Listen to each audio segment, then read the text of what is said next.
நண்பர்களே, நீங்கள் ஆண்ட்ராய்டு மொபைலை பயன்படுத்தக்கூடிய நபராக இருந்தீங்கன்னா உங்களுடைய ஆண்ட்ராய்டு ஃபோனில் வைஃபை, மொபைல் டேட்டா, ப்ளூடூத் இந்த 3 முக்கியமான விஷயத்தை பற்றி தான் நம்ம பார்க்க போகிறோம். கண்டிப்பாக உங்களுக்கு ரொம்ப யூஸ்ஃபுல்லாக இருக்கும் இந்த வீடியோ. ஸோ இந்த வீடியோக்கு வழக்கம் போல் லைக் கொடுத்துக்கோங்க. வீடியோவை தொடர்ச்சியாக பாருங்கள், எந்த பகுதியை ஸ்கிப் பண்ணாதீங்க. ஸ்கிப் பண்ணிங்கன்னா கண்டிப்பாக மிஸ் பண்ணுவீங்க. ஸோ என் பேர் சையத், நீங்கள் பார்க்குற சேனல் தமிழ் டெக் ஜிஞ்சர்.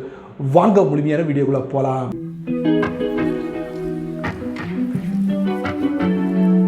இந்த வீடியோவை பொறுத்த வரைக்கும் அது என்ன செட்டிங்ஸ் அப்படின்னு நீங்கள் கேட்கலாம்.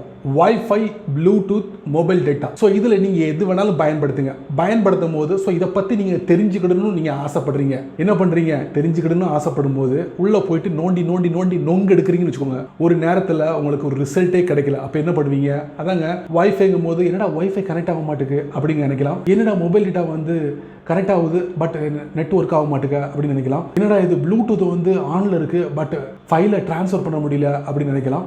ஸோ இந்த மாதிரி நீங்கள் நினச்சிட்டு உள்ளே போய் நோண்டி நொங்கு எடுத்துருப்பீங்க. அதுக்கப்புறம் சரி பண்ண முடியாமல் திரும்பி வந்துடுவீங்க. அதுக்கப்புறம் பார்த்தீங்கன்னா அந்த பிரச்சனை அப்படியே நீடிச்சுக்கிட்டே இருக்கும். ஸோ இது சரி பண்ணுறதுக்கு ஒரு அருமையான ஐடியா இருக்குது. அதை பற்றி தான் இந்த வீடியோவில் பார்க்க போகிறோம். வித்தவுட் வேஸ்டிங் டைம் வாங்க வீடியோக்குள்ளே போயிட்டு செக் பண்ணி பார்த்துடலாம். வழக்கம் போல் உங்களுடைய ஆண்ட்ராய்ட் ஃபோனை ஓப்பன் பண்ணிக்கோங்க. ஓப்பன் பண்ணதுக்கப்புறம் நம்ம ஆண்ட்ராய்டு மொபைலில் ஒரு முக்கியமான ஒரு செட்டிங் தான் பார்க்க போகிறோம். இந்த செட்டிங் உங்களுக்கு ரொம்ப யூஸ்ஃபுல்லாக இருக்கும். வைஃபை, மொபைல் டேட்டா, ப்ளூடூத் எது வேணாலும் நீங்கள் பயன்படுத்துங்க. அதுக்கு உண்டான ஒரு செட்டிங் அப்படின்னு சொல்லலாம். அதுக்கு என்ன பண்ணுறீங்க? ஃபோனோட செட்டிங்ஸ்குள்ளே போங்க. போனதுக்கப்புறம் நீங்கள் என்ன பண்ணுறீங்க? இதில் நீங்கள் எந்த பகுதியில் போகணும்னா உங்களுக்கு ஜெனரல் மேனேஜ்மெண்ட் அப்படின்னு இருக்கும். இதில் டேப் பண்ணுங்க. டேப் பண்ணிட்டு அதில் ரீசெட்னு ஒரு ஆப்ஷன் இருக்கு. அதை நீங்கள் டேப் பண்ணுங்க. இப்போ நம்ம சொன்னது வந்து வைஃபை, ப்ளூடூத், அதுக்கப்புறம் மொபைல் டேட்டா. ஸோ இந்த மாதிரி விஷயத்துக்கு வந்து ரீசெட் நெட்வொர்க் செட்டிங்ஸ் இருக்குல்ல, அதை நீங்கள் டேப் பண்ணுங்க. இப்போ பார்த்தீங்கன்னா 3 முக்கியமான விஷயங்கள். இதில் எது பயன்படுத்தி சரி பண்ண முடியல அப்படின்னீங்கன்னா நீங்கள் வந்து ரீசெட் செட்டிங்ஸ் கொடுத்துட்டீங்கன்னா போதுமானது. பழைய நிலைக்கே வந்து உங்களுக்கு வந்து உங்களுடைய வைஃபை, மொபைல் டேட்டா,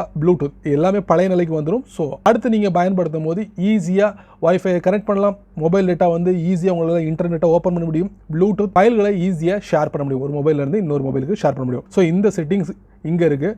நீங்கள் ரீசெட் பண்ணிக்கோங்க. ஒருவேளை இந்த மாதிரி மிஸ்டேக்ஸ் ஏற்பட்டால் இதை நீங்கள் பயன்படுத்துங்க. ஏன்னா நண்பர்களே, இந்த வீடியோ நீங்கள் ரொம்ப பொறுமையாக நீங்கள் வாட்ச் பண்ணிப்பீங்க. ஸோ இந்த வீடியோவை பற்றி நீங்கள் என்ன நினைக்கிறீங்க? அதை பற்றி மறக்காமல் நல்ல ரீதியில் கீழே கமெண்ட் செக்ஷனில் பதிவு பண்ணுங்க. ஸோ வேறு ஏதாவது புது ஐடியாக்கள் உங்கள்கிட்ட இருந்ததுன்னா மறக்காமல் அதை பற்றி ஷேர் பண்ணுங்கள். வரக்கூடிய நாட்களில் அதை பற்றி ஒரு வீடியோவை கூட என்னுடைய சேனலில் வரதுக்கு வாய்ப்புகள் அதிகமாகவே இருக்குது.